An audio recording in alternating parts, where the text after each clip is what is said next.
Hello. Great moment, as a dear friend of mine says. No matter where you are, it's the moment that you are. Morning, afternoon, evening, night. So great moment, everybody. Thanks for being here. And we're going to try this again. I'm going to wait for my friend. Hey, Elizabeth. I'm going to wait for my friend Kayce to hop on. Yes, Elizabeth. Yeah, hang on. If you don't know Kayce, yes, she's here. So Kayce, wait for me.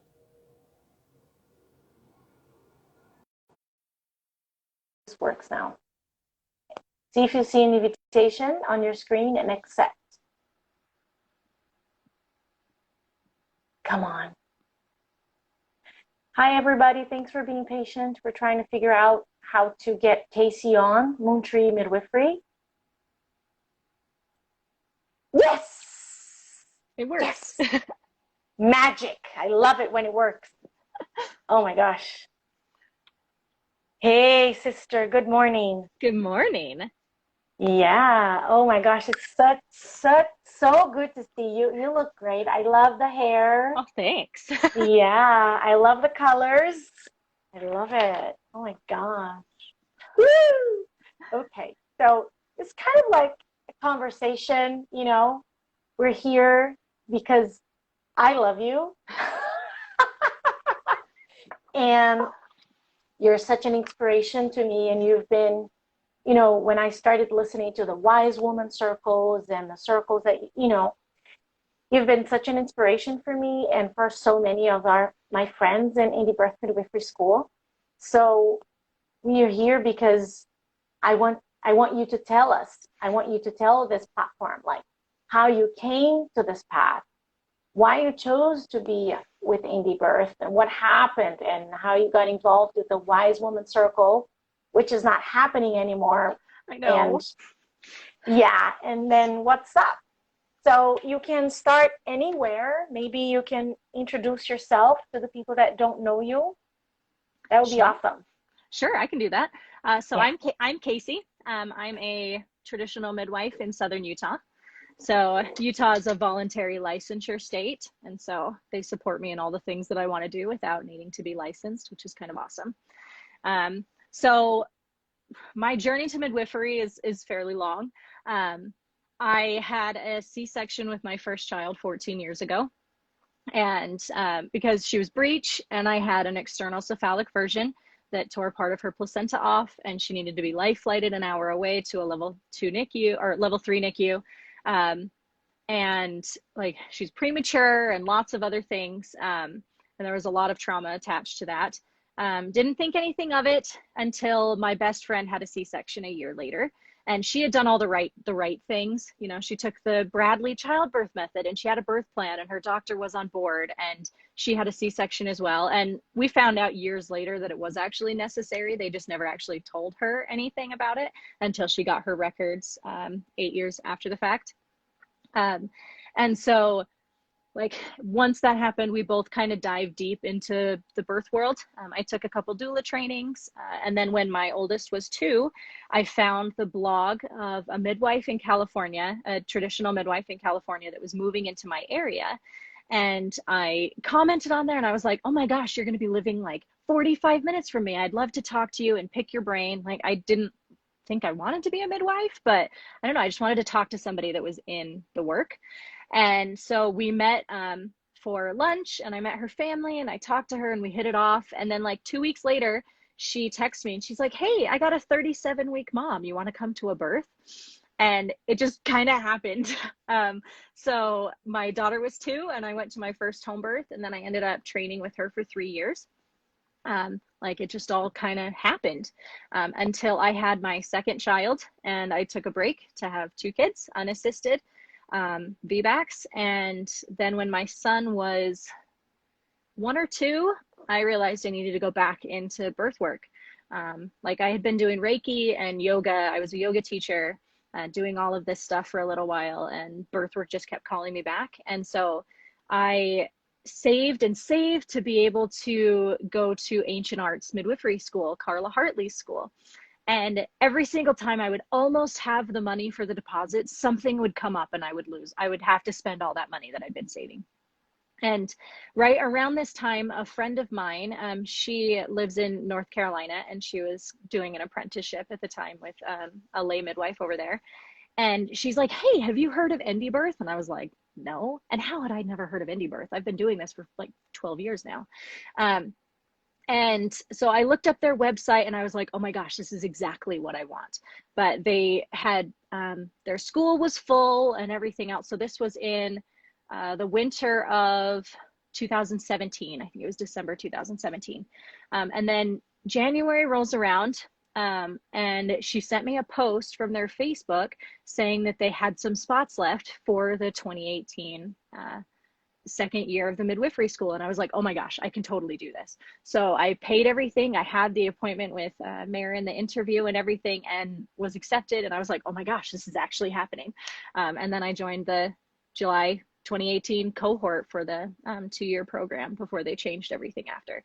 So once I got in there, like I made a whole bunch of awesome friends and learning about the program from there. And then I officially opened my practice here in Southern Utah in February of 2019. So it's been a couple of years now, which is kind of fun.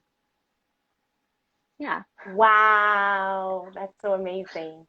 And so since you're in Utah and licensing is voluntary, and so did you ever think of, oh, I got to become a CPM, or this never happened to you? And what was the process for you like?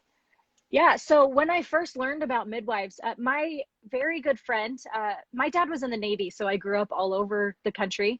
And my oldest friend, we lived together in Texas. So we've known each other for like 23, 24 years now. Yes, yes, Yes. I'm going to link her, her information later. She's Yeah, and then Midwifery. yeah, and then you can message me and I can let you know about my friend in North Carolina. They like try to stay under the radar because it's illegal there. But so she had actually had home births with her kids, and I thought she was nuts. So her son is a year older than my daughter, and he was born in a birth center. And then her daughter is a year younger than my daughter. So when she had her first home birth, I was a wreck. And then when everything went well, I was like, maybe that is what I want to do. And it was right before I started studying with the midwife that I ended up working with. And like I was researching all the different ways to become a midwife, and the main one that kept coming up was you have to be a nurse to be able to become a midwife. And I was like, I don't want to be a nurse. I don't want to work in a hospital. Like I had a lot of trauma from the hospital, so like that was not happening. No, it took me a long time to go to the hospital and not like break out in a cold sweat. And so like more and more research, and her midwife was a CPM. And so I started learning more about that. But then that's around the same time that I found Carla Hartley. She was actually like my big induction into like traditional birth and trusting birth and everything. And by the time I started working with the midwife I ended up apprenticing with, I had probably read like 150 books. I'm a huge nerd, so like reading is my thing. And so like I bought everything Barnes and Noble had. Amazon was just getting started. eBay was a huge thing. Like I read everything I could get my hands on. And I just kept coming back to the fact that I don't want to mess with people. Like, why are we messing with people in birth? Like, maybe my birth would have been different. Maybe I could have had a vaginal breech birth if hospitals here did that, or I even like knew my options. And it just kept coming back around to that. And then by the time I found my preceptor, I was like, I don't need to be licensed. And then she kind of pushed me the rest of the way into being a traditional midwife. Yeah. That's cool. Let me just answer a text here because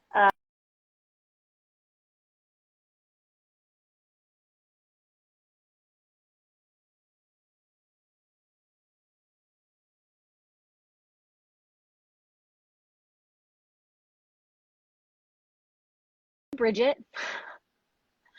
Ballinger. Yep. I'm gonna ask her. I'm back. Okay, hi, you're back.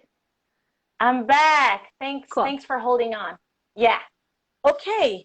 Got it. So by the time you hooked up with your preceptor, you're like, I don't need to be a certified professional midwife, because it seems to me that like this is always my question. When I meet maybe this is just the thing that I have, because I thought that, you know, when you're, if you're a direct entry midwife, then you will want to become a CPM, right? Because that, you know, and then not necessarily. And then in this realm, you know, when we're like with, you know, indiebirth and all that, and we're like, oh, actually, we don't actually need to be certified. And there are still certain standards, right? That you like can like, oh, call yourself a midwife. So anyway, this is a little bit of where I'm at right now, but back to you, because I want to hear, like, so did you start Carla Hartley's school? It just never happened. No. It just never happened. Yeah. Like it just never worked. And I tried for like a decade. And so just for whatever things reason, would happen. And yeah. Okay. So yeah. what made you decide to do this indiebirth midwifery school at the time? Because you were apprenticing, right? Yeah. Yeah. Well, I had finished my apprenticeship. Yeah. So I finished before my now 8.5-year-old was born with my apprenticeship. So like took a really long break in between. But I made a pro and con list. So it's like my huge thing. So I had like the pros of ancient arts and the cons. And then with indiebirth, like just the information that I found on their websites, the information that I got from my friend that knew some of the people, and then just like following their social media. And figuring out exactly how it wanted to go, because the costs were about the same. Like if I did indiebirth, I needed to pay the first year all up in full. And we got our. You're muted. Something happened. Okay, we lost her, but you're probably coming back. You're back. Coming back. Okay, you're back. Yes, I. Okay, let's. Oh, yes, I. Weird internet stuff. Weird internet stuff.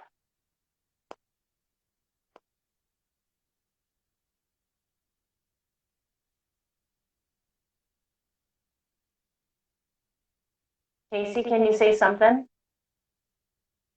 I can hear myself. There's an echo. That's weird.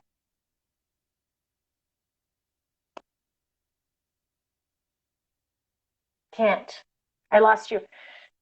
And I can hear my own voice. Oh, I can hear. So, are you back? Yes. Can you hear me? Yes. Yes. All right. It's like they say, right? Midwives cursed with technology. Gosh, like it's a thing. And so, like, yeah, the pros and con list. And then I don't know, I just had a better feeling about indiebirth. Like, I don't know what I just had a better feeling about it. I kind of liked that it was more structured than ancient arts, because ancient arts is like 100% on your own, figuring out exactly like you get all of the work. And a friend of mine in Canada, she actually lives in Australia now, did ancient arts, and like you get all the information and then you send everything back and then they send you the next phase of stuff. And so there's not really any help or support. Like you have some, but it's very self-study.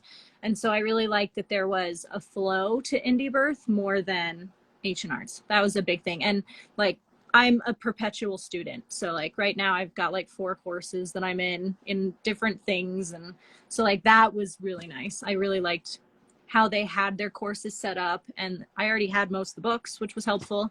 And so that was one of the big reasons that I chose indiebirth instead. That's awesome. That's awesome. And then can you tell us about your experience with the Wise Woman Circle? How did that happen? Because when I met you, you had been doing them already. Mm-hmm. So yeah, so I started the Wise Woman Circle. I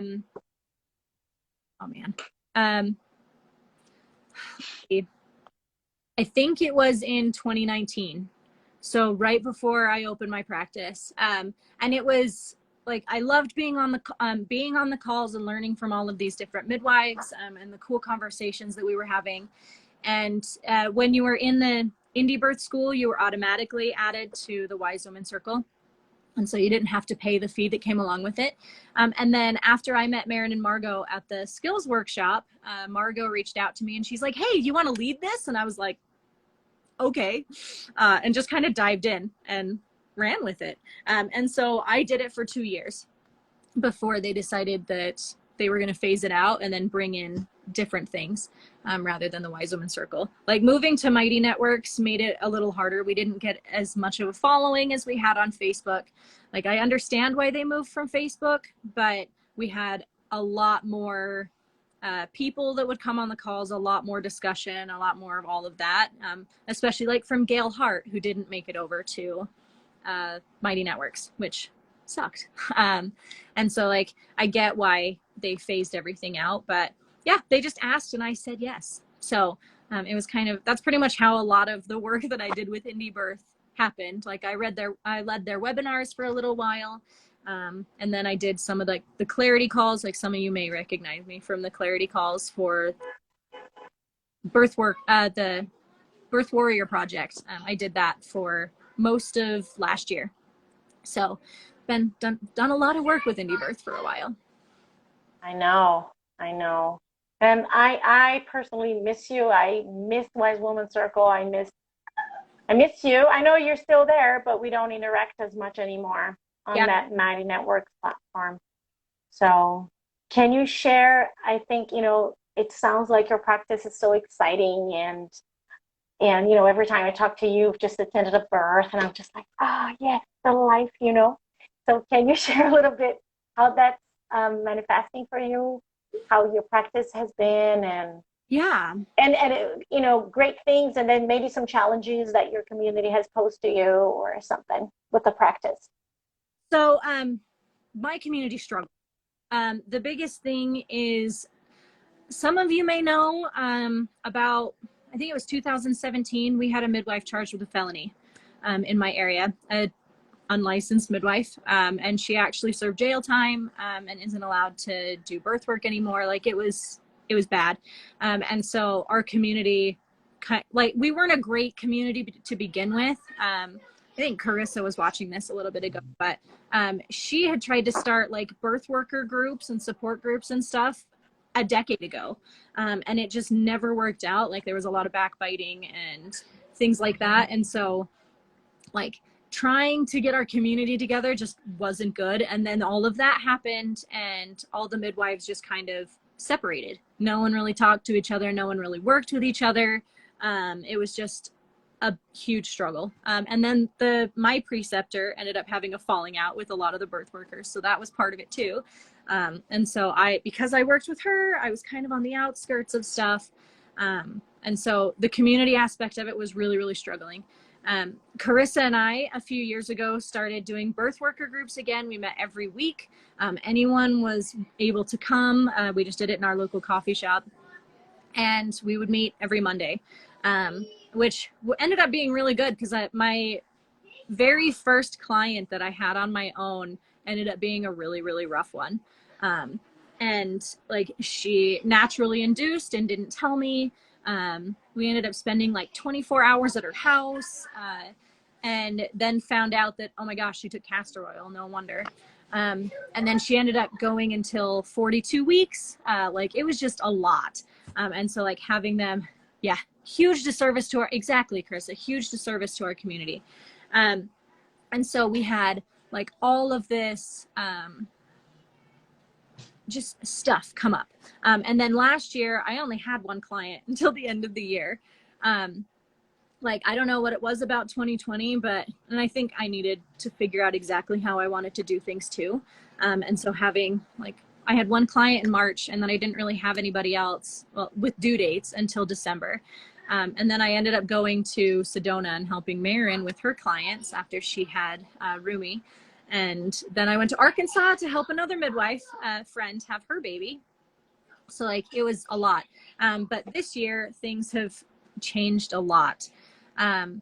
By, let's say, July last year, I started getting consults like 4 times a month. And most of them would hire me on the spot. Like, that was a very, very different thing from before. And so figuring out time management was probably the hardest part of creating this practice, because I practice very differently than a lot of midwives do. So I travel to my clients' houses if they want me to. I do have an office, And so some people like coming there, especially like during the school year. A lot of my clients are homeschool moms. They would like the break from their kids, so they would come to my office. But for the most part, I travel, so it's a lot of driving. My travel radius is 100 miles. So like, depending on where you live, my very first client of this year was 2.5 hours away from me. She was only 100 miles, but it was on highways. And then the last 9 miles was a dirt road, like dirt road in the middle of the boonies. And so getting to her was interesting. And then it snowed during her birth, so that was really fun too. Like, huge thing. But like, I do a lot of that. And then like my prenatal appointments are 1.5 to 2 hours long. It's a lot of like getting to know people and education and lots of stuff. So like, I can't take very many people. And then with COVID, a lot of things changed anyway. Like, there were a lot of midwives that ended up getting really, really busy. Most of the midwives in my area now take 8 to 10 a month. And I don't know when they sleep. And so like, I had to put some pretty good boundaries down, saying, I'm only taking this many. If you're due now, I can't take you. Here's some other great midwives. Like, Carissa is a new midwife in our area. And then we have another one about 40 minutes from me. We're all traditional midwives. So I'm like, you have options. You don't just need me, just because I'm more out there on Google and all of these other things. And so like, figuring out exactly how I wanted my practice to look without getting burned out was probably the hardest part of all of this. Like, especially, so I ended up having a couple really crappy births this summer. One of them ended up being both of them ended up being transfers to the hospital. But like, one of them ended up trying to tank my Google listing. And then the other one was just a really long birth. And those made me realize that maybe taking 3 a month was a little much. Like, really figuring out exactly where I draw the line has probably been the hardest part of all of this, honestly. Like, I didn't think it was that much work, but then I had 5 births in the last 5 weeks. So that was a lot for me, after going from like 2 or 1 a month to 5 in such a close time was a lot of work, and I didn't anticipate that. And also because I know that you provide a lot of postpartum care too, like in person, right? Yeah, I see my clients for 3 months after they have a baby. Yeah, yeah, totally. It averages out to like 9 visits or something, unless they're in my town, and then I'm willing to see them every day for the first week. So like, it really just depends, but it ends up being a lot more work than I was anticipating. Totally. And then if you're taking care of people, then you're doing prenatals and you're doing, postnatals, and then, you're attending births. It sounds like a lot. It was a lot. But, I'm so happy and thrilled to hear that, you're actually like, maybe you're coming to a point like you drew the line of 3 births a month, and then you're coming to a point, oh, maybe that's actually a lot, because you're getting these invitations, right? Like, people are inviting you to come to their birth. And I think that's so beautiful. That's so beautiful to watch. Yeah. Yeah. Lovely. Yeah, it's been really interesting. And then this year I also have 2 apprentices. So like, I didn't know that. Tell me more. Let me just say a quick answer here.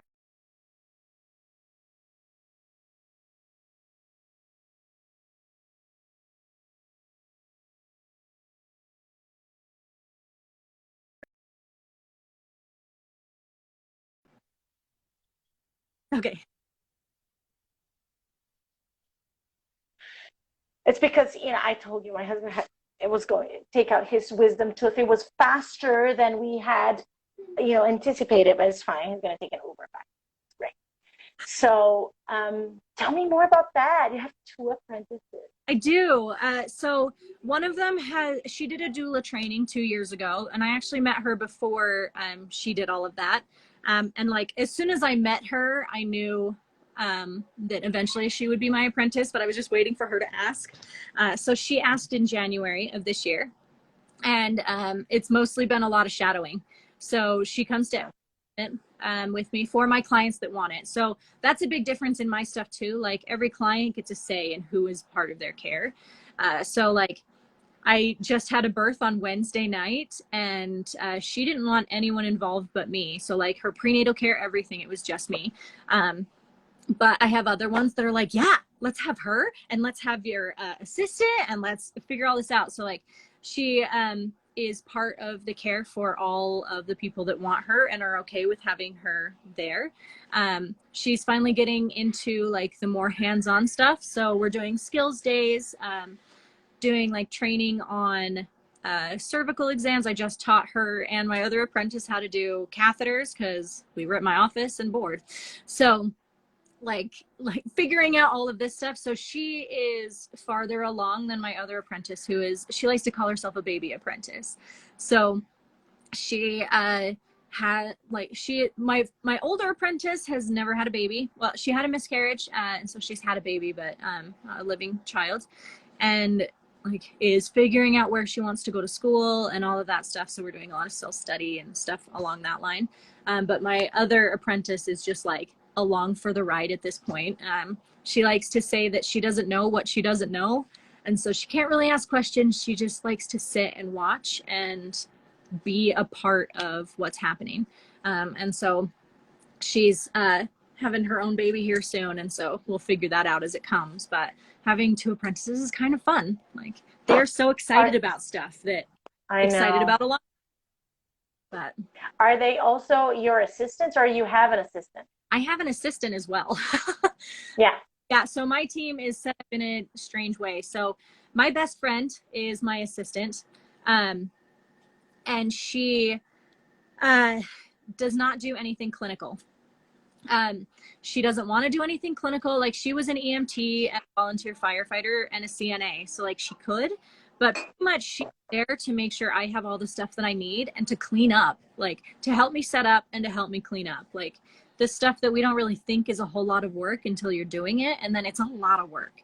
And so she makes sure that I eat and I pee and I like sleep if I can. Like she pretty much is making sure that I'm doing well, and then I don't have a whole lot of extra stress and stuff. And so she is separate, and depending on the clients too, like my older apprentice has also been an assistant at births when like someone wanted her versus someone else. But we've also had births where 3 or 4 of us are there doing stuff, because Carissa is a second midwife for some people that want it as well. So Ananda Birth, she's been watching and commenting a little bit, but she also is part of this if I need an extra set of hands that are trained versus people that haven't really been doing birth for that long. So yeah, 2 apprentices, an assistant, a second midwife. It's a fun team. I know. So we have a question here from Lady. I relate to your story so much. How were you able to financially make indie birth work? Okay, so the first year, so it was different when I went through indie birth. So the total cost was $6,000, and it was split into 2 years. The deposit was $500, and then, or hold on, maybe it was only $5,500. The deposit was $500, and we had to pay that to be accepted into our spot. And then the first year was $3,000, and the second year was $2,000. So I took our tax return and paid the $3,000 for the first year. And then the second year they did payment plans for stuff. And I was being paid to do the Wise Woman Circle. And so I took that and a little bit of the money that my husband made and put that into being able to afford the second year. The books honestly were the hardest part, like just because everything else had been paid for. But luckily I had most of them already. And then I did tell people that instead of buying me gifts for birthdays and stuff, like I would send them my list of books that I needed, of supplies that I needed. My mom actually filled most of my bag when I opened my practice with like the little things that I hadn't had yet. And so asking for family help was a big part. Like, I don't need to be able to do this. I need this stuff right now. And so sending me money, Amazon gift cards, things like that were a huge help. But my husband also worked 2 jobs. So that was part of it until I like this year when my practice picked up, and then he was able to quit one of his jobs at the end of the school year. And so like now it's just all of that. But yeah, and now with how indiebirth is set up, because it's on the sliding scale thing, right, where you can pay 7,000 to 9,000 and get access to everything. So like it's a little different than when I went through. I had 2 years to pay for everything, which was Yeah. So I think I'm not sure how they're, because I'm also part of the last cohort. So we actually did the first year, the 41st weeks, and then we had a break. We had a 3-month break, and then now we're back in school. okay. I'm not sure how it works now without a cohort. Like it's like you enroll once you're in. If you have access to the 40 weeks, but things come to you gradually. You don't have access to the whole thing. This part I'm sure. Okay. You get access, like the course in the first year, in the first 40 weeks of course, the units are 6 weeks long. So you get access to 6 weeks, and then you're going to have 6 weeks of courses, and then 6 weeks of courses. Now it's a little bit different in the second year. I think may range from 3 to 4 or 5 weeks. I don't know. We're in the first one. It's 3 weeks long, and it's quite heavy. It's a lot. The second year. And yes, it's a lot. We're starting some complications. We're doing shoulder dystocia, a lot of, the journey through the pelvis. It's a lot. It's a good class, but yeah, it was a lot. It's a great class, and it's a lot, and, but it's and it's one of those things like, holy moly, all of these things can happen, and blah, blah, blah, and the pelvis is so amazing. So it's, yeah. You guys are kind of amazing, because we had 10 weeks for every single one of our classes. Like we did more at one time than you guys do. Like we did 5 classes at once versus just like one or I don't know how it goes now. But we had a longer time. Like the dystocia class is a lot. The health class is a lot. Like that second year is intense. We had quite a few people drop out in the second year because it was too hard. Which is why they changed a lot of setup now, because like most people they didn't have the background to be able to handle all the stuff they learned. Yeah. Well, I think because the school has changed. So, when you had 10 weeks of courses, and now you have, the first year you have 6 weeks, but, so they also like funneled it down. You know what I mean? Like they put like, okay, we don't need to have all this stuff. So we're going to have less stuff in less time. Yeah. So it's pretty intense for any of you thinking about joining indiebirth midwifery school. It's pretty intense. And the second year is definitely, it can feel overwhelming, I think. Yeah. But hang in there. We're hanging in there. You got. We're hanging in there. Yeah. What else? Do you have any nuggets of wisdom you would like to gift the viewers with if they're thinking about starting birth work, if they've heard they're calling into midwifery, if they're wondering, if they don't know where to start, if they're wondering if midwifery is for them, they're wondering about licensing, Yeah, like honestly, the biggest thing that I would do is you need to see birth. Like you can want to be a part of this and feel called to do it, but being on call is a whole other level of crazy in your life.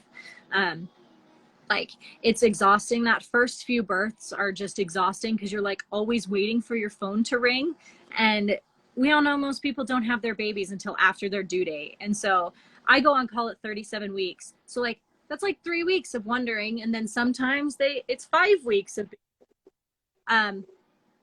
like it is a whole other level of life. And then we can imagine all of these things about what birth will be like, but until you see a few of them, that it's not how it actually is. So like I don't recommend that people see a hospital birth just because it can be damaging, like the stuff that happens in a hospital. There's a reason I don't attend hospital births as a doula anymore. But like there are lots of people that's how they help people.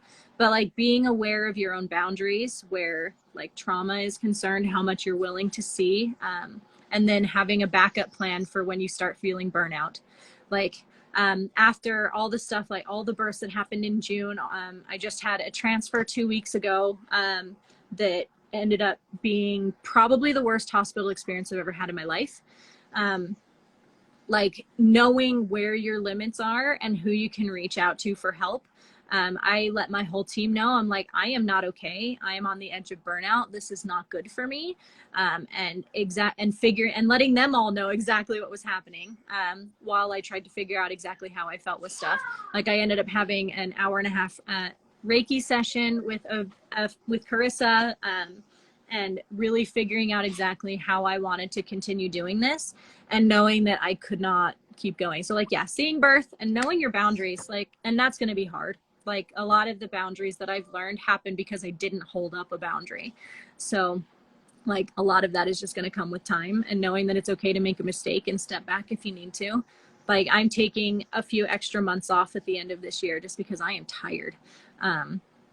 And so like I've got a few clients left for the rest of the year. I think I've got 5 for the rest of this year, but that's pretty much where I'm stopping. I'm not taking any more in this year, and then we'll figure out for next year. Like I don't know, and it's okay for it to change, but yeah, like we have a lot of new doulas in my area, and the biggest thing that they always want to do, they're like, I want to see a birth, I want to be able to help at all of this. And so I actually had one shadow at a birth in June of a first-time mom, and like the energy that she carried, like it was wonderful, but I was also like, you need to see a lot more birth. Like you need to realize that it's okay to not talk and to just sit and watch and be a watchful, waiting Present. Mm-hmm. So like figuring out all of that and figuring out where you fit in. Like honestly, it's going to change. Like we can give you all the advice and everything else, but 6 months from now it'll be different. Yeah, for sure. It's interesting that you're talking about doulas, because doulas learn to do so much. And actually, when we're called to midwifery, we're like, first of all, we don't do shit. We sit, we're silent, we're invisible, right? And then, because I was a doula for a long time. Yeah. And, and I've seen a lot of stuff as a doula. And as a midwifery student, I've seen stuff too. But it's very interesting how you're called to like, actually, you need to take a step back and watch. Yeah. Yeah, the birth I had on Wednesday, I was sitting in the corner just watching her labor and everything, and she's like, this is her 5th baby, and she's like, do you just sit and watch a lot of the time? And I'm like, yeah, this is what I do. Like, you don't need me. I'll be there if you need me. Like, I can do all your counter pressure and talk to you and do all of this, but that's not what you need right now. Like, I need to be able to like see what else is going on and evaluate and then go from there. Like it's a minute by minute thing at births. And yeah, being a midwife is very different from being a doula. Like I have been at births where I have been like the midwife and the doula, and I do not like that. Like it's too much work. I get more exhausted the closer it gets to a baby being born, and it's not good for anybody. And so like I try to have all of my clients at least think about having a doula, especially if they've never had a baby before. Or like I take a lot of VBAC clients, and so like a lot of them have never had a vaginal birth before. So I'm like, you need a doula. Let's get a doula. So that's a big part of it too. But yeah, a lot of stuff on our hands and doing nothing. Yeah, I know. And then I don't want to say, oh, you're prepared for when something comes up, but if something comes up, you're there, watchful, respectful, presence, knowledgeable, competent, right? If your hands are needed and your voice and your presence like that. So it's been so beautiful just to continue to study and, and just to realize that something that I've always known, but it's like, when you're in your center and you're doing nothing, and physiology is playing a part, and then you're able to visualize, you see if something is not going the way it usually does, it, you feel it. Yeah. Right? And you're able to act. Yeah. Jana asked a question here. Why didn't you stay a doula? Why the switch? A good one. So I became a doula first just because I thought that's what you had to do to be a midwife, which is not true. Like, I think they should all have we should all have training in how to do countermeasures and like all of these other things, like how to support someone emotionally and stuff, but I don't think it's necessary. But I also realized that the trauma that I had from the hospital was not going to help anybody. And so being a doula was not fun. I ended up with more trauma. And then I had my last doula client was it last year? I think it was last year. And the stuff that happened to her, you can't fight it. Like, I couldn't fight to make them be seen as people in the hospital and get what they want without everybody in the hospital system hating me, which most of them don't like me anyway. But like, for a lot of it, I could empower them and I could give them time and I could like suggest other things, but I was not in charge in the hospital. Like, I'm not in charge at a home birth either, but like, it's very, very different as a doula, watching and knowing things could be different, but knowing you have no power to change it. And so like, her birth ended up great. There was a lot of stuff that I was like, oh my gosh, if they hadn't done this, everything would have been fine. But Carissa and I had a really long transfer a couple of years ago, and that kind of cemented it too. Like, it was great, like being able to help someone and giving them information and support and all the things that they needed, but also knowing that there really was nothing we could do. Like, you can fire nurses, you can try to get a new doctor, you can do all of this stuff, but it was just too hard. Like, and it wasn't good for me. Like, and that's my thing. Like, it's not good for me to go into a hospital.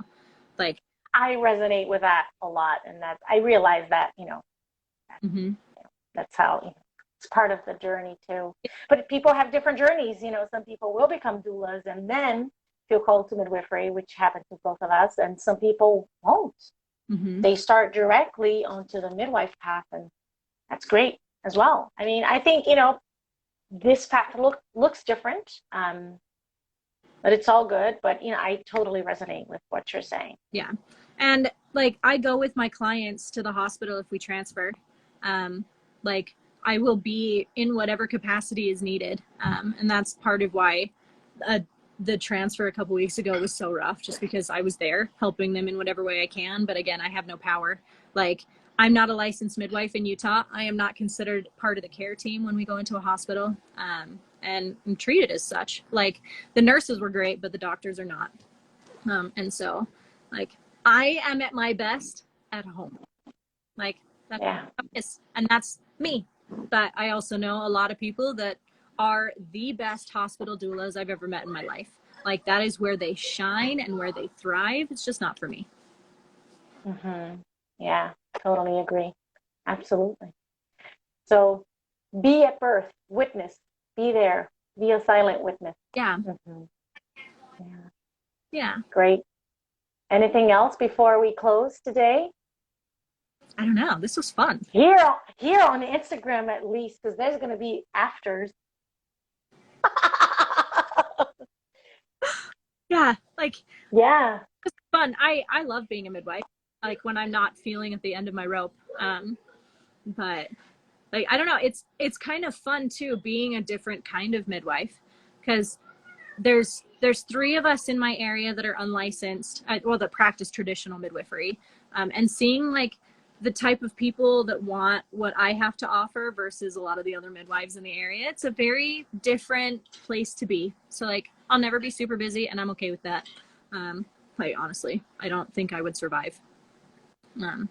So yeah, being a midwife is awesome. I highly recommend it.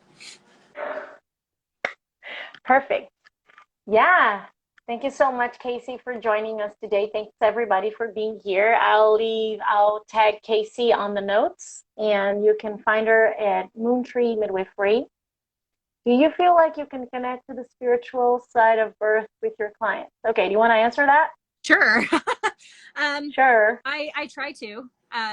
Like, we do a lot of work on intuition and stuff in pregnancy, like really figuring out that they are in charge of their care. Like, everyone has full, they're in charge completely of what is happening at every prenatal, what happens at their birth, everything like that. And it really just depends on the person. Some people are more spiritual than others. Like, I live in Utah, so we have like 40% are from the Latter-day Saint Church, Mormons for other people. Like, that is a huge part of the people that I serve, though we're getting less and less so. But like, it really just, I think the spiritual aspect of pregnancy and birth comes from meeting someone where they are versus like thinking, oh, this is exactly how birth went and this is it. But like actually figuring out how they think of birth and how they don't, and going from there. So yeah. I have a question about the Birth Warrior Project. What about the Birth Warrior Project? Not sure I want to be a midwife. For me, you know, I want to hold space for women at home birth and be a childbirth educator.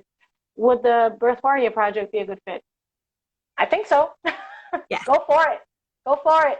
And, you know, sometimes I have the honor of hosting the Birth Warrior Project calls with the, you know, with the students, and it's really cool. Yeah, I think, you know, it's a great start. It's an awesome program. Like, yeah, information that you get in the Birth Warrior Project. I have the Birth Warrior Project because I think it's amazing. Like, there is so much information in there that is great for anyone that is kind of thinking about dipping their toe into birth, but also gives you a place to go beyond that if you really wanted to. Totally. Yeah, absolutely. Go for it. Go for it. All right, everybody, if we don't have any other questions, thanks so much for being here today. It was an honor, a pleasure to talk to you, my dear friend Kayce. Yeah. And I'll talk to you soon. Yeah. Bye, everybody. Thanks.